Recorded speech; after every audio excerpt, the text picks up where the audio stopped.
Hello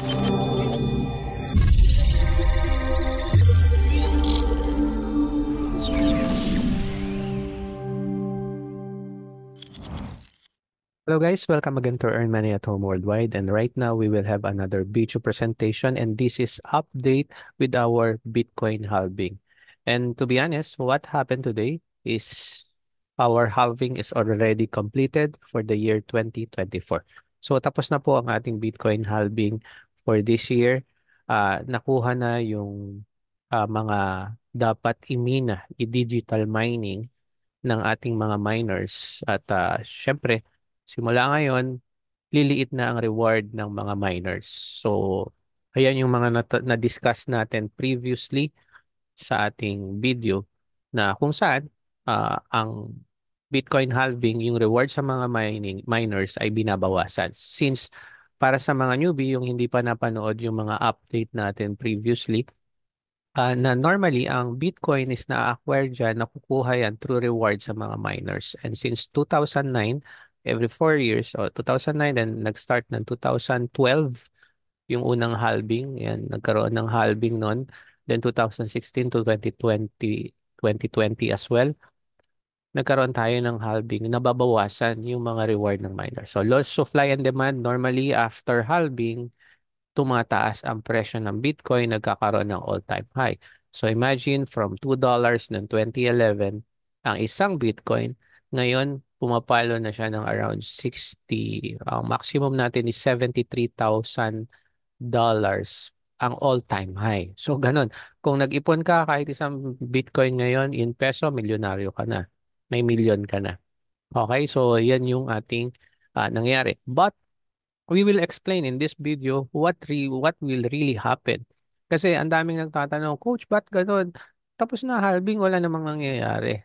So, hindi po ganun yun, no? So, i-discuss natin yan through technical analysis. Hindi tayo maggagawa ng walang confirmation o sabi-sabi lang. Gagamitin natin yung mga natutunan natin sa chart, the chart itself, and then history also ng Bitcoin halving. I-discuss natin uli yan dito sa ating Bitcoin halving completed video. So 2024 na complete na yan. So kung titignan natin dito guys, don't forget no, na dito tayo sa Bybit Learn. Yan, sa Bybit Learn, marami kang matututunan dito. Just when you click our Bybit Learn, kuhanin ko lang guys to uh, not reward dito sa ano.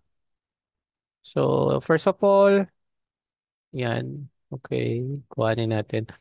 Pagka pupunta ka sa Bybit nyo, sa desktop, meron kang makikita ditong Bybit Learn. Andito ang mga new things to learn, Bybit Guide, how to trade now with guides, ayan, lahat step by step para maintindihan nyo yung pagte-trade natin. So trading, punta ka sa candlestick, okay, copy trading, yan, paano mag-copy trading, then other strategy. Okay, so trading bot, andyan din, bakit maganda yung trading bot, grid, etc. So this is the benefit if you are a registered Bybit crypto trader. So don't forget, kung hindi ka pa, wala ka pang Bybit, just register in the video description below para matutunan mo no ang pagte-trade ng crypto through Bybit. So napakaganda ng Bybit natin. Actually, pati yung mga P2P which I discussed long time, last 2 years ago, 3 years ago, nandito rin, dito ka bumibili ng Bitcoin o ng ibang crypto o USDT, primarily USDT, para makapag-trade ka, makabili ka ng crypto. So that's it. I-inform ko lang kayo bago ituloy natin yung video sa ating Bitcoin halving countdown. So brought to you by BitLearn, BTC halving countdown, the fourth Bitcoin halving is with us. So dito, i-discuss niya yung history ng Bitcoin halving.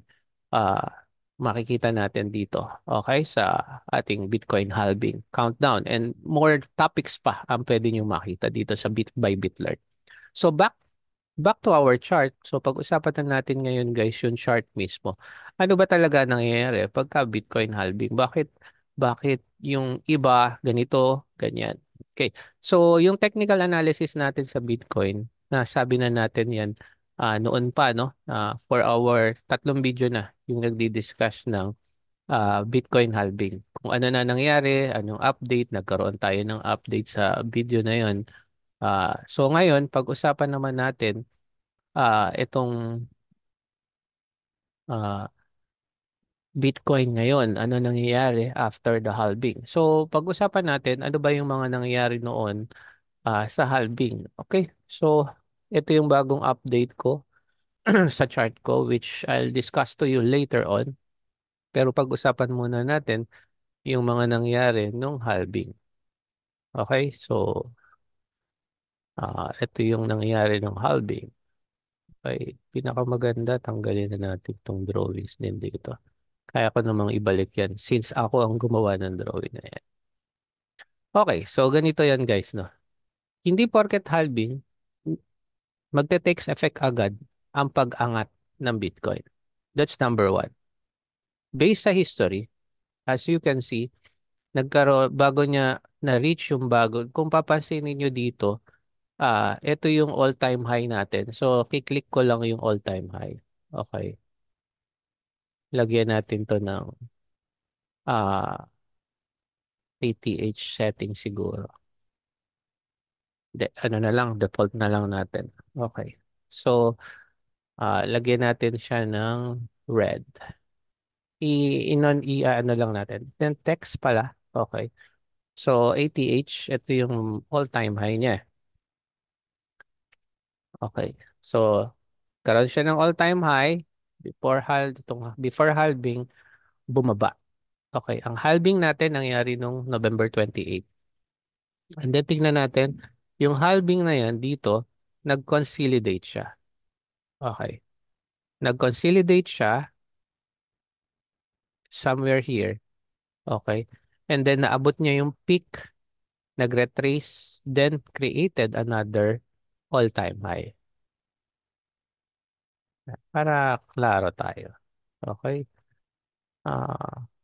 Wala na naman yung setting natin na ATH. ATH. Yan. So, save natin itong setting na to. Save as ATH. Okay.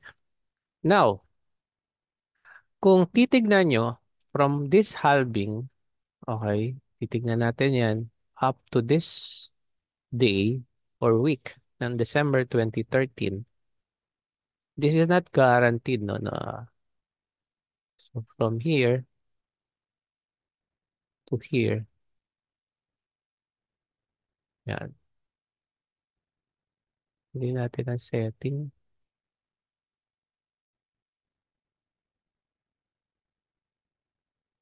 Yan. Okay. Extended. So, lagyan natin to ng template, save as extended. Okay. So, as you can see, we have 364 days from the halving itself bago umabot. Pero, nagkaroon muna ng consolidation ng ilang months. Sabihin natin na ilang weeks yan bago siya nag-pump talaga. So, 42 days. So, 42 days, nagkaroon siya ng consolidation. So, that's 1.5 months, 1 and 12 days, 1 month and 12 days. Bago niya naabot ang all-time high na 1,200.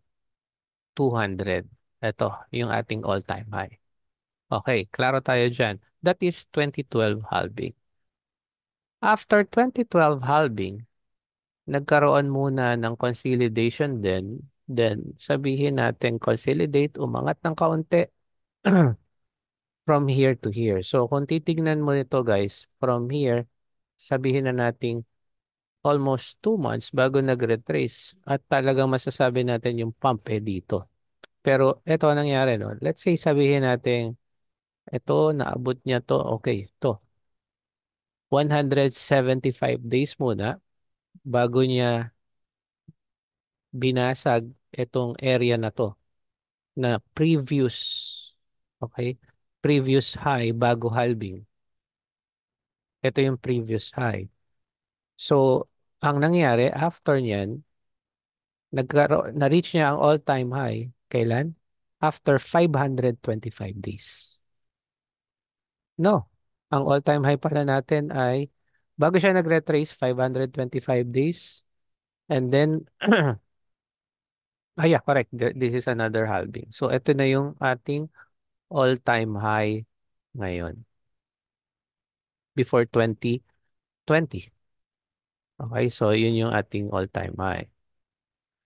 Pero ilang days? 520 days compared to 364 bago niya na-reach yung all-time high. And remember, we have around, sabi natin kanina, we have around uh, 2 months bago niya naman naabot yung ating, uh, bago siya mag-pump. Okay? Almost 2 months bago siya nag-pump. Pero 175 days, ang tagal din ito. Not only 2 months. Pero kung itong consolidation na to, yeah, 2 to 3 months. 2 to 3 months bago siya talaga nag-start talagang mag-pump. Okay? And then we have 525 days. Okay, so yung 525 days na yan, okay? So yeah, nakita natin nag all-time high siya ng 20K. Ito yung 20K na all-time high before. And then from the 2020 Bitcoin halving, as you can see, we have a consolidation, nag-pump ng kaunti, then retracement. Ito siya. Okay, so titingnan natin yan. From here, sa Bitcoin halving ng 2020, after 2 to 3 months, 77 days, okay, actually nag-pump na siya ng kaunti, pero nag-retrace uli. Okay, so umabot din ng 140 days. Pump ng kaunti, then retrace bago siya umabot sa ating all-time high. Medyo kaiba lang to, talagang nag-all-time high siyang isa. Actually, ito yung nag-retrace, then another all-time high. So from 64 muna, 64K, bumaba ng kaunti, then sinundot niya hanggang 69K. Okay, ayun yung nangyari sa ating Bitcoin halving nun. So as you can see, we have another 500 plus days na bull run. Okay, after halving. Ito, 525 days na bull run. Tapos, kung titingnan nyo, pagdating dito, we have a new all-time high bago halving because of the Bitcoin ETF. Para sa mga newbie, Bitcoin ETF is what? Bitcoin ETF means extended traded fund na kung saan listed na siya sa mga stock exchange or sa mga lehitimo na siyang kinikilala ng gobyerno ng US bilang na pwedeng i-trade na rehistrado, okay, sa kanila. So yun yung nangyari. So nagkaroon tayo ng all-time high na 73 that time. Okay. Bukod sa all-time high na to. So dalawa ang all-time high natin. Una, ayan, yung all-time high na yan. And then nagkaroon pa ng isa pang all-time high dito bago halving. So imaginein mo yan. Ang laki ng binaba from 64, bumaba tayo ng 15K, $15,600. Then tuloy-tuloy na umangat siya. Pero of course, in between may retracement. So expect nyo, hindi bumubulusok lagi pataas yan, guys. Ha? Unlike dito, ito medyo bumulusok siya pataas, then retrace nitong last year. Pero bumaba na anong last 2021. Okay? Now, ito na. Ang tanong ng iba, kailan ba coach ang pagtaas? We really don't know. But by the candle itself, if you have knowledge in technical analysis, there is a possibility na maintindihan natin o makuha natin yan, yung pagtaas. But sabi nga natin, history itself, it's not uh, data to predict the future. Pero dahil dyan, nakikita natin yung tinatawag na algorithm o galaw, which normal yan sa mga crypto and even sa mga forex or stocks. Meron siyang algo na tinatawag algorithm. So kung kapansin-pansin dito, ito yung isang kapansin-pansin dito. No? Dito hindi siya nag-create siya ng matagal bago all-time high. So nag-pump siya, okay, then bumaba uli and normally ang binababa niya is 80%. If you will see from the all-time high, 80% normally ang binababa niyan. So kung mapapansin niyo dito 11 bumaba siya ng 160 plus ang price ng Bitcoin. So kung sisilipin naman natin, kung dito 364 days na-reach niya yung all-time high, pagdating dito 500, what would we expect here? Una muna, kung mapapansin nyo, nagkakaroon tayo ng consolidation period na tinatawag o yung sideways dito. So, expect natin yung 70 days average. Okay. So, expect natin yan possible mga June, July. Tataas yan. Pero mas makikita natin yan with the candles, guys. Ha? Pwedeng tumaas yan. But what would I expect in this halving is around 200 to 300 days lang. Bakit? Ah, I'm not really sure but because of this all-time high na na-reach niya uli, okay? Or pwedeng umaba yan because of the ETF. Hindi natin alam kung anong gagawin ng mga whales, yung mga mas maraming may hawak million na dollars na Bitcoin kung magbebenta. Pero for sure kasi kailangan nila mag-take profit once na tumaas na ang Bitcoin somewhere here. So kung tataas yan, kailangan nila mag-sell to take profit at bili uli sila sa baba. Okay? S- So normally, kailangan yan. It's a healthy sign of market. Kung hindi bumabagsak yan, puro taas, it's not healthy, to be honest. Kahit pag-aralan mo sa stocks, mag-aral ka sa forex, normally we have a retracement. Okay?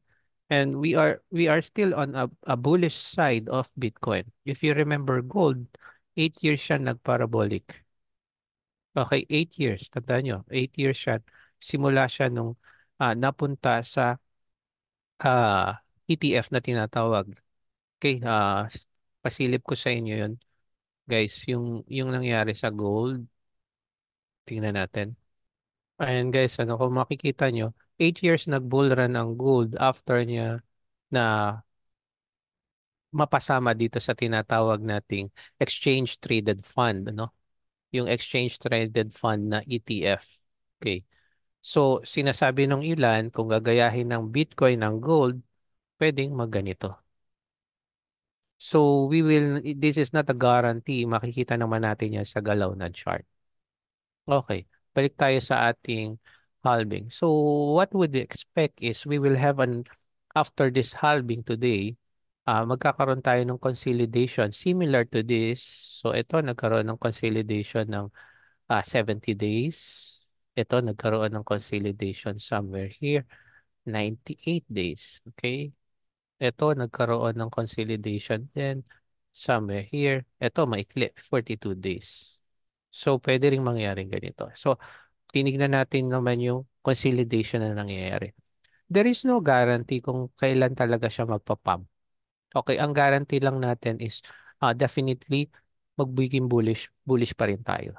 Tataas pa rin ang Bitcoin as we expected. And dahil dito sa ETF na to, pagiging approved ni Bitcoin, we are expecting na hindi lang siya tataas ng napakaliit na $80,000 or $100. It might go beyond $100,000.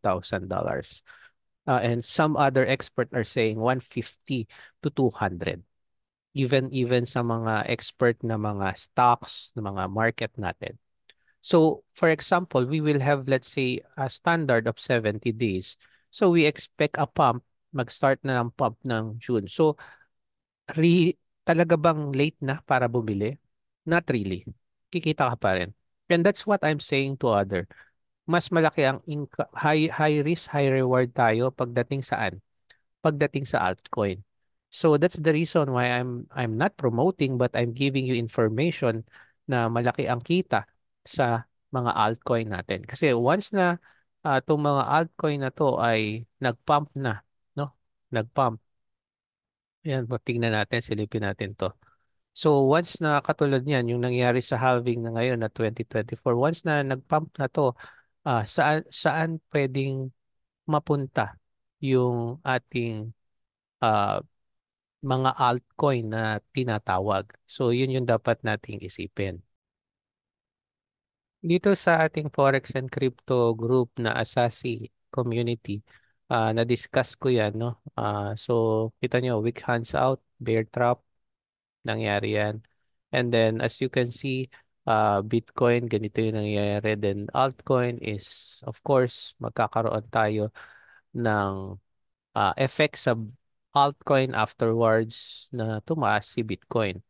So, diniscuss natin yung binanggit dito. Sabi ko nga, meme coins have high risk reward ratio.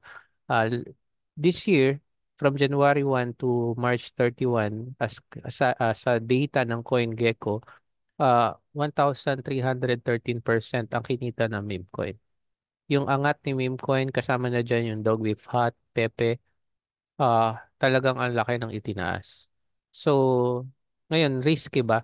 To be honest, magiging risky ang meme coin nyo guys kapag ka mga bagong mga meme coin. Pero kung yung mga nasa top 10 na, I don't think bigla yung babagsak ng mataas. That's my personal opinion.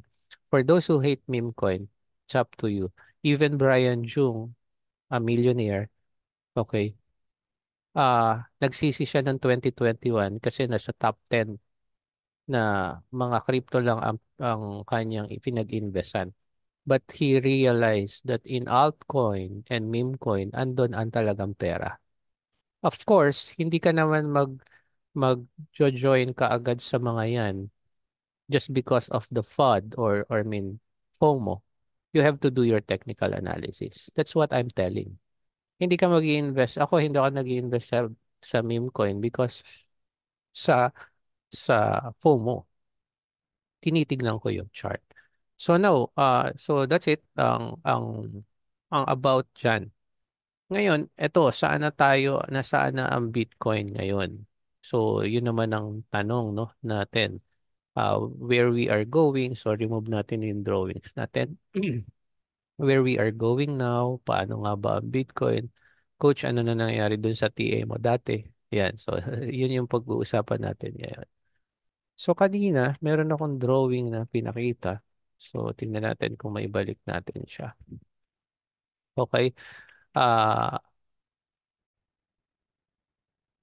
so makikita natin ngayon, no, parang bearish trend sa 4 hours ang Bitcoin. Pero previously, sa my previous video, ang sinasabi ko ngayon is if we go to, let's go first to the daytime frame. As we go to the daytime frame, hindi mabasag-basag tong area na to. Yan yung $60, $60K dollars. Guys, pagka laging nagiging weak yan, it means this is a big support area na tinatawag o demand zone yung tawag ng iba. Familiar kayo sa supply and demand zone? Ito yan, supply and demand zone. I prefer using supply and demand zone area kasi madalas yan, no, this is the area has changed direction in the past. So parehas lang yan ang support, almost support and resistance. Okay? So, ito, madalas dyan nire-reject. So, support siya. Kaya lang kasi sa demand and supply zone, wala pang talbog, nakikita mo na. So, similar lang din yan sa order block. Na marami tayong video dun sa order block. So, now, kung makikita nyo guys, ito, no, pakita ko lang sa inyo. Hanggat hindi nababasag to ng body, okay, kailangan natin isang body candle. So, isang candle lang ang kailangan natin na pula. Okay? Isang red candle lang.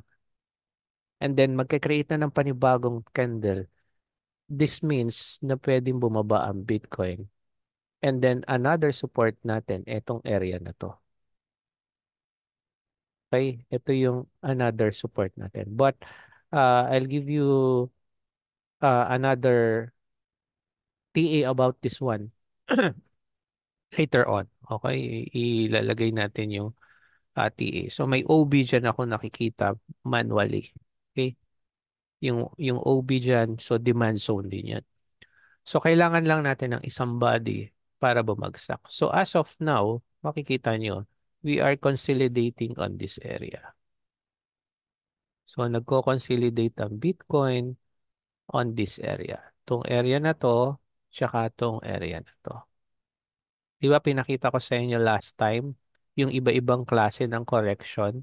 So pwedeng ang mangyari is ito, mag-pump, taas, untog dito, or pwede namang umuntog, then baba pa rin, or kaunti lang ang iangat niya, somewhere here, and then baba pa rin. Now, I'll give you the scenario. We still have a bearish order block here, itong red na to. So hanggat hindi binabasag to, we might have a consolidation. Okay? Consolidation o kahit bumaba pa yan ng kaunti. Now, kung gagana yung nakikita kong, may nakikita ako dyan guys, kung gagana yung harmonic na nakikita ko ngayon, okay? Kung gagana yung harmonic na nakikita ko ngayon, this will go below, actually, wala oh, tumama na. Ito, yung una, tumama siya sa 168 na. Okay? Pero kung isasama ko to, okay, and then ito, okay, pwede siyang bumaba dito sa 54 area. Ano yung una? Kasi pwede kong sabihin ito, harmonic yan, bullish harmonic, then taas. Okay. Pero pwede ko namang isama to. At ito ang maging harmonic niya. Which kailangan bumaba ito ng 168 dito sa PIV ko bago siya umangat. Yung mga gusto matuto ng harmonic, nandyan lang yan sa ibang video ko. Okay? So, kailangan siyang aangat siya somewhere here na. Pwede na siyang magdire-diretso. Okay. So, yan yung isang scenario. Now, if I'll do Elliott wave correction, okay, if I will do all Elliott wave correction, kumbaga, itong correction na to ang titignan ko. Okay, I'm not master of correction, Elliott wave guys, ha. Let's say sabihin na natin medyo advanced na ako. So, kailangan yung mag-ABC correction siya dito. And previously, uh, tinuro ko meron din tayong ibang klase ng correction which I mentioned in my last video before, okay, na meron tayong iba't ibang klase ng correction. Pwede tayong mapunta dito, okay, marami yan, o pwedeng gumanito, or pwedeng, ito medyo malabo na. So, somewhere here, pwedeng maging ganito yung correction natin. Okay, or ito, pinaka-complicated na correction, flat and zigzag. Okay, at mas mahaba-haba yan. Pero expect natin, dahil sa sinabi natin kanina, somewhere here. So kung ito naman ang susukatin ko, itong correction na basic correction lang ng Elliott wave, okay, papatak lang siya somewhere here, then dito. Ito, yung drawing kong to, papatak lang siya ng 56. Pero pwede siya dito, 54. Diyan siya bababa. Pero, ito nga yung sabi ko, pero until now, hindi niya binabasag ang 60. So, there is no reason with the use of technical analysis para bumaba siya. Normally, it will go just here, it will just go here sa ngayon. Okay, hanggat hindi bumabasag ng body. And then, tsaka siya aangat. Coach, personally, hanggang saan ang angat mo? Yun ang maaaring tanong. Parang naaalala ko dati, I mentioned, kung talagang tataas yan, okay, punta tayo ng week. Okay, yung angat niyan is, yun na natin. I'll use some special view. Okay. So, possible. So, isa dyan yung 160 to 130. Okay? Andito yung aking isang main target. Okay? Ang conservative natin is this one. Pero pwede ring umangat yan dito. Somewhere here. Kasi kung titignan naman natin yung history nun, parang imposible no? Yung history nun. Kung tignan natin ang trend five extension, ayan, sa trend five extension, pwede siya somewhere here. Yung isa, yung una niya dito sa 86. And then, malabo na itong 375. Medyo nalalabuan na ako sa trend five extension naman yung ginamit ko. So, personal opinion, if you go to my bet, I'll go here from 127, 120 to 156. Tanggalin natin to five na to. Okay. Dito ako sa 160. Conservative pa to. Ito conservative natin. Pero dito ako sa 132 to 161. So, yan yung ah, possible niyang abutin pagka nagtuloy na siya mag-pump. So, expect right now, isummary lang natin, expect we will still have some consolidation. Ngayon, kung bababa man si Bitcoin pa, okay, kung bababa si Bitcoin pa, ano sabi natin?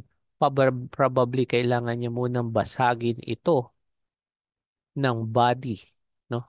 Kailangan natin ng body, okay, body para bumaba siya sa mga area na to. Ang major natin ay ang 51 area. Okay?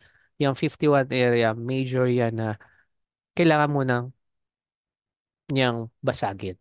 And normally, bago yan mabasag, magkakaroon muna yan ng bounce. Wala pa ako nakita na katulad nito, no? Sa area na to. Kuha tayo ng isang example na medyo malakas-lakas. Ayan.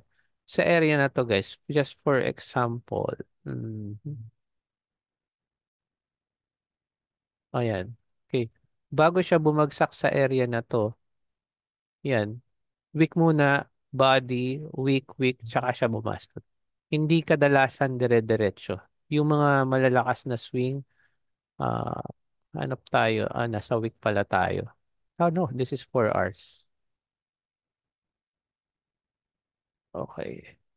So, same what will happen here. Kailangan mo nang basagin niya tong 60 and then kung Elliott wave retracement lang ang inaabangan natin, this might probably an order block as well na titignan natin. Yan, tong area na to.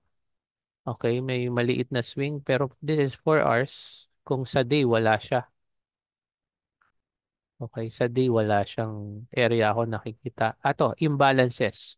So may mga imbalances na pwedeng balikan dito. But our main support demand zone is this area. Okay, so that's my technical analysis. What will happen to Bitcoin after today's halving? Ano na ba ang kasunod? So we're still on a bull run. Yan ang ah based sa history and sa nakikita natin, pwede itong tumaas or kung bababa man yan, baba siya dito, taas. And para sa akin, pinakalas niyang bababaan tong 51 area, then taas. Yan tatlong yan. Pero kung mapapansin nyo, I'm still bullish. Napaka-imposible na bumaba si Bitcoin sa season na to, especially here. Yan, tong area na to ng 40. Yan. Yan yung mga area na yan na malalakas ang support. Okay? So, I hope guys may natutunan kayo. So, what's next? This is the time to invest pa rin. But take note, this is not a financial advice. Do your own technical analysis. Yan ang lagi kong sinasabi. Do your own technical analysis. Aralin nyo muna yan. Marami tayong tutorial dyan. By the way, nakalimutan ko, even RSI right now, they are showing na meron ng divergence bullish. So, kung gagana yan, tignan natin. Ah, may RSI na kasi nitong nakaraan. Yeah. Not this one. in 4 hours, I think. Yeah, sa 4 hours lang naman pa. Okay, may divergence na tayong nakikita. So, yung mga nag-aral ng divergence yan, naiintindihan nila yan. We have this kind of video. Ang tanong lang, gagana ba ang divergence? Our divergence is also in the support area right now. So, medyo malakas yan. Ito, tong divergence na yan, magkasalungat siya. Okay, and then this one, okay, yan, magkasalungat siya. Pataas to, pababa. And this is the support level. So, pwedeng tumaas, pero pwedeng hanggang dito lang. So, we are waiting na mabasag naman tong area na to. Okay? So, thank you guys for watching. Comment lang kayo kung may mga tanong kayo. And don't forget guys, just to inform you, don't forget to, for our Forex trading naman, we have, I have announced in my group, pakita ko lang sa inyo guys, ito, simple lang to. Meron tayong free tutorial na right now sa Forex, magiging weekly na siya with our main sponsor. Okay, HM Market. So, good thing sa Forex na to, sa Trustpilot and WikiFX, yan. So, they have a good reviews sa mga user nila. Yan, yan, withdrawal so far, very fast, etc. And this is a real person na naka-experience na good sa Forex to.